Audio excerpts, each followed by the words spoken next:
கிறிஸ்துவுக்குள் பிரியமான சகோதர சகோதரிகளை, இந்த தியானத்திற்காக ஆண்டு கொடுத்த வசனம் மத்திய எழுதிய சுவிசேஷத்தின் புஸ்தகம் 4ஆம் அதிகாரம் 17ஆம் வசனம். அது முதல் இயேசு, மனம் திரும்புங்கள், பரலோக ராஜ்யம் சமீபித்திருக்கிறது என்று பிரசங்கிக்க தொடங்கினார். ஆமென். இயேசு கிறிஸ்து இந்த உலகத்தில் இருந்த பொழுது அவருடைய முதல் ஸ்டார்டிங் பிரசங்கம் என்னன்னா, மனம் திரும்புங்கள், பரலோக ராஜ்யம் சமீபித்திருக்கிறது. ஆமென். அவர் ஸ்டார்டிங் அவர் பிரசங்கம் அவர் பிளெஸ்ஸிங்கு சொல்லலை.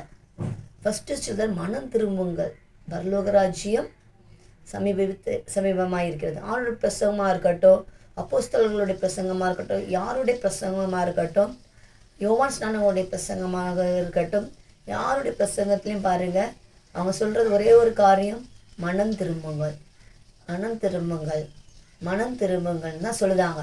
எந்த ஒரு மனிதன் மனம் திரும்புவது மிக மிக அவசியமாக காணப்படுகிறது. நம் மனம் திரும்பாத பட்சத்தில் பரலோக ராஜ்யத்தில் பிரவேசிக்க முடியாது. மனம் திரும்புறதுனா நான் மனம் திரும்பிட்டேன் அப்படின்னு நம்ம சொல்லுவோம். ஆனால் மனம் திரும்புறதுக்கேச்ச கனிகளை நம்ம என்ன செய்யணும்? கொடுக்கணும். மனம் திரும்புறதுக்கேச்ச கனிகளை நம்ம கொடுக்காத பட்சத்தில் நாம் மனம் திரும்பிட்டோன்னு என்ன செய்ய முடியாது? சொல்ல முடியாது. ஆமென்.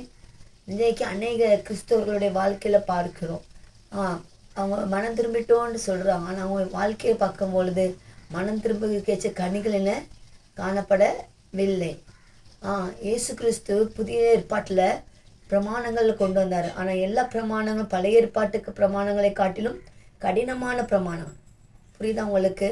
பழைய ஏற்பாட்டில் கண்ணுக்கு கண் பல்லுக்கு பல். ஆனால் புதிய ஏற்பாட்டில் அப்படி இல்லை. இயேசு சொல்லியிருக்கார், தீமையோடு கூட எதிர்த்து நிற்க வேண்டாம், அப்படி தான் சொல்லியிருக்கிறாரு. ஆனால் புதிய ஏற்பாட்டில் இயேசு சொல்லியிருக்காரு, உங்களுக்கு பரிசுத்த ஆவியானவர் நான் தருகிறபடினால அந்த பரிசுத்த ஆவியானவர் உங்களை என்ன செய்வார்? அந்த சகல சத்தியத்திற்குள்ளும் நடத்த செல்வார். அதான் ரோமன் 7ஆம் அதிகாரத்தில் பவுல் அழகாக சொல்வார், பழைய ஏற்பாட்டு பிரமாணம் எப்படிப்பட்டது, புதிய ஏற்பாட்டு பிரமாணம் எப்படிப்பட்டது. அதை தெளிவாக சொல்லியிருக்கிறாரு. பழைய ஏற்பாட்டு பிரமாணம் மிகவும் கடினமானது, ஆனால் கடினமானது கிடையாது. ஆனால் புதிய ஏற்பாட்டு பிரமாணம் மிகவும் கடினமானது. ஆனால் இயேசு கிறிஸ்து புதிய ஏற்பாட்டு பிரமாணத்தில் நமக்கு என்ன செய்தார்? உதவி செய்கிறார். ஆமென். ஆனால் இந்த நாள் அநேக ஊழியக்காரர்கள் தவறாக இந்த நாள் உபதேசம் பண்ணி கொண்டு இருக்கிறாங்க ஆண்டவருடைய புதிய ஏற்பாட்டு பிரமாணத்தை குறித்து. அவங்க சொன்னாங்க, நம்ம பழைய ஏற்பாட்டு பிரமாணத்தில் இல்லை, நம்ம புதிய ஏற்பாட்டு பிரமாணத்தில் இருக்கிறோம், கிருபையின் காலத்தில் இருக்கோம். ஆகவே நம்ம எப்படி வேணாலும் பண்ணலாம், எப்படி வேணாலும் இருக்கலாம், எப்படி வேணாலும் செய்யலாம். இல்லை, கிடையவே கிடையாது.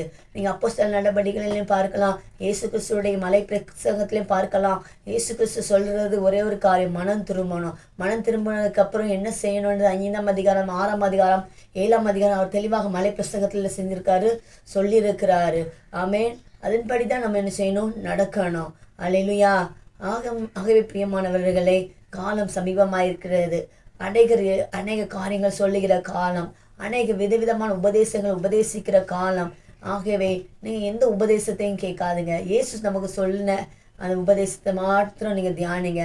மத்தேயுவில் இயேசு சொல்லியிருக்கிற 5, 6, 7, மத்தேயு, மார்க், லூக்கா, யோவானை நீங்கள் படிக்கலாம். அப்போஸ்தலர் நடவடிக்கைகளில் நீங்கள் படிக்கலாம். பவுலின் நிருபங்களில் நீங்கள் படிக்கலாம். புதிய ஏற்பாட்டில் நம்ம எப்படி இருக்கணும், புதிய ஏற்பாட்டு பிரமாணங்கள் ஆராதனை எப்படி இருக்கணும், புதிய ஏற்பாட்டு ஊழியங்கள் எப்படி இருக்கணும், புதிய ஏற்பாட்டு சபைகள் எப்படி இருக்கணும், அப்படி அதை குறித்து தெளிவாக சொல்லப்பட்டிருக்கு. நீங்கள் வேதத்தை படிங்க. நீங்கள் வேதத்தை அதிகமாக படிக்க படிக்க சத்தியத்தை நீங்கள் என்ன செய்வீங்க? அறிவிங்க. இயேசுனுடைய முதல் பிரசங்கமே மனம் திரும்பணும். அது யாருக்கு பிரசங்கிக்கிறாரு? புறஜாதிகளுக்கு பிரசங்கிக்கல, இஸ்ரேல் ஜனங்களுக்கு தான் பிரசங்கிக்கிறாரு. இஸ்ரேல் ஜனங்களை நீங்கள் என்ன செய்யுங்க? மனம் திரும்புங்கள். அவங்க பழைய ஏற்பாட்டு பிரமாணத்தின்படி நடந்தவங்க, அவங்கள பார்த்து தான் அவங்க சொல்லுறாரு, நீங்கள் மனம் திரும்புங்கள்டு. இதனால கிறிஸ்தவங்கன்னு நம்ம பேர் கொண்டிருக்கிறோம்.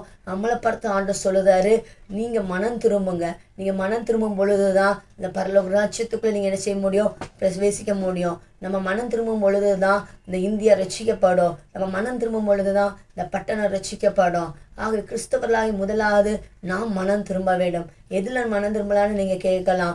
நம்ம ஜெபிக்கிற ஜெபத்தில் ஒரு மாற்றம் வேணும், நம்ம பண்ணுகிற ஆராதனையில் ஒரு மாற்றம் வேணும், நம்ம பாடுகிற பாடல்களில் ஒரு மாற்றம் வேணும், எல்லாவற்றிலும் ஒரு மாற்றம் வேண்டும். அந்த நாட்களில் பாருங்கள், எவ்வளோ தியாகமாக ஊழியம் செஞ்சாங்க, எவ்வளோ தியாகமாக ஜெபம் பண்ணாங்க, எவ்வளோ தியாகமாக உபாசம் இருந்தாங்க. அவங்க அந்த நாட்களில் ஊழியக்காரங்க தங்களுக்குன்னு எதுவுமே சேர்த்து வைக்காமல் எல்லாமே ஊழியத்திற்காகவே செய்தாங்க. எல்லாருமே ஊழியத்திற்காக சுவிசேஷம் அறிவிக்கணும், சுவிசேஷம் ஊழியத்திற்காகவே செய்தார்கள். ஆனால் இந்த நாட்களில் பார்க்கும்பொழுது சபையானது தனக்கு ஒரு செல்ஃபிஷாக மாறிக்கொண்டிடும், சுயநலமாக மாறிக்கொண்டு இருக்கிறது.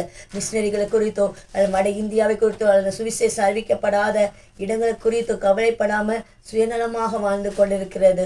ஆகவே பிரியமானவர்கள், இதை விட்டு நம்ம மனம் திரும்பணும். நம்ம ஆண்டவருடைய ராஜ்யம் சீக்கிரமாக இருக்கிறது. எல்லாருக்கும் சுவிசேஷம் அறிவிக்கிறோம், அந்த பாரம் நமக்கு வேணும். இந்த நாளில் இருந்துட்டு நம்ம கேளிக்கைகளுக்கோ கூத்தாட்டங்களுக்கு சபைக்கு இடம் கொடுக்கவே கூடாது. நம்மளுடைய சபை மூலம் செய்யணும், மனம் திரும்பணும், ஆண்டவர்களுடைய வார்த்தைக்கு நேராக திரும்பணும். அப்படி நம்ம திரும்பும் பொழுது பரலோக ராஜ்யம் சமீபமாக இருக்கிறது. இந்த சுவிசேஷம் எல்லா இடத்துக்கும் என்ன செய்யப்படும்?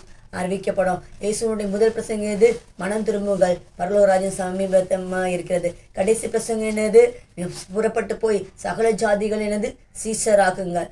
ஆகவே நம் மனம் திரும்பணும், சீசராக்கணும். இந்த ரெண்டும் நமக்கு மேல் விழுந்த கடமையாக இருக்குது. பிரியமானவர்களே, இது கடைசி காலமாக இருக்கிறபடினால ஃபஸ்ட்டு ஆண்டவர் வரும்போது அதான் சொன்ன, மனம் திரும்புங்கள், பரலோக ராஜ்யம் சமீபமாக இருக்கிறது. இந்த கடைசி காலமாக இருக்கிறபடினால கிறிஸ்தவமாகி நாமும் என்ன செய்யணும்? மனம் திரும்பணும். ஏன் தெரியுமா? மனம் திரும்பினாதான் பரலோக ராஜ்யத்துக்கள் மனுஷ முடியும், பிரவேசிக்க முடியும். நம்ம ஜெபிக்கலாமா? நேசிப்பவரே பரலோக தேவனே, இந்த வார்த்தையை கேட்டுக்கொண்டிருக்க ஒவ்வொரு பிள்ளைகளுக்காக செபித்து கொண்டு இருக்கிறோம். ராஜா, மனம் திரும்புங்கள், பரலோக ராஜ்யம் சமீபமாக இருக்குது. கிறிஸ்தவர்களாகி நாங்கள் முதல் மனம் திருமணம் தகப்பனே, எங்களுக்கு நம்முடைய வார்த்தையின்படி நடக்கிற ஒரு வெளிச்சத்தை எங்களுக்கு தருவீராக, உடைய சத்தியத்தை அறிகிற அறிவை தருவீராக. உம்முடைய நாமம் மகிமைப்படட்டும். இயேசுவின் நாமத்தில் பிதாவே, ஆமென். God bless you.